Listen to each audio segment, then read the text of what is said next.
Positive news for South Korea's exports in the month of March. Is this something we can get used to in the second quarter as well? We turn to Professor Hur Joon-young for more. Welcome back. Hello. Good morning. South Korea's morning. exports went up for the sixth consecutive month in March, despite fewer working days. Now, how did that work and what does this mean? In March, South Korean export increased by 3.1% compared to last year, making a continuous growth for 6 months. Especially semiconductor export reached about $12 billion, the highest level in 21 months. Export growth rate for the four major IT sectors, including semiconductors, display, wireless communication, and computers all showed positive trends simultaneously. So last year, the GDP growth of Korea was like 1.4%, which is kind of low, but many exports, including the world institution like IMF, OECD, expect that this year's Korean growth is higher than 2%. So this like export-driven growth in Korea is like meaning that we are on the light path of economic recovery from last year. Right, so all thanks to a strong chip shipment, which grew for the 5 consecutive months as well. Now, will we see another such strong performance in the second quarter as well? What do you think?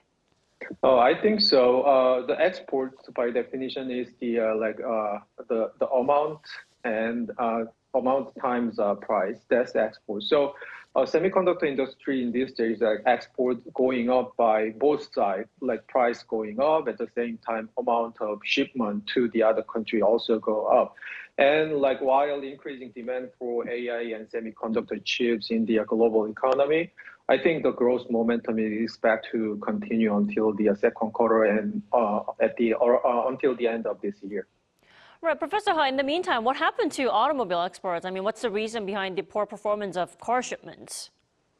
I think compared to last year was too good, but like there are several factors that like this year's like performance is less than last year. So the first thing is like world demand growth in the car market. So last year was expected to be like 9.2% growth in the world car market, but this year people expected about like less than 2% growth. So maybe like world car market is not as like good as in last year. So that's one thing. And another thing is like, economic electronic vehicles selling in these days is not as good as last year. So this is another thing. And the last thing I can pick out is the decrease in the Labor Day in March compared to last year March. So those three factors account for the like recent kind of like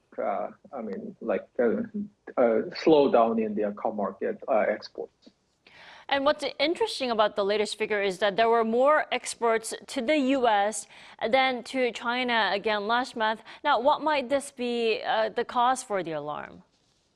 I think so since the establishment of diplomatic relationship between South Korea and China, which was 1992, China has been Korea's largest export destinations. However, like recently, last year, December marked the first time in over 20 years that export to the United States exceeded to those to China.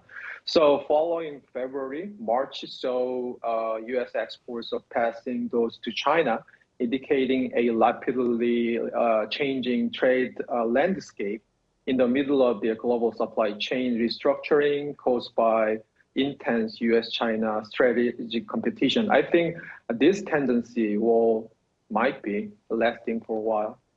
Professor Hur, before you leave us, what countermeasures then should there be in response? Yeah, I like to highlight that like China remains an important export market, but there are like ongoing changes. So South Korea faces structural challenges due to increasing self-sufficiency in intermediate goods production in China and weakening comparative in the Chinese import market. So it is important to nurture export items through continuous development of high-tech, high-value intermediate goods to secure technological differential from Chinese intermediary market. All right, Professor Hur, thank you so much for your time this morning and your insights as well. We appreciate it. Thank you.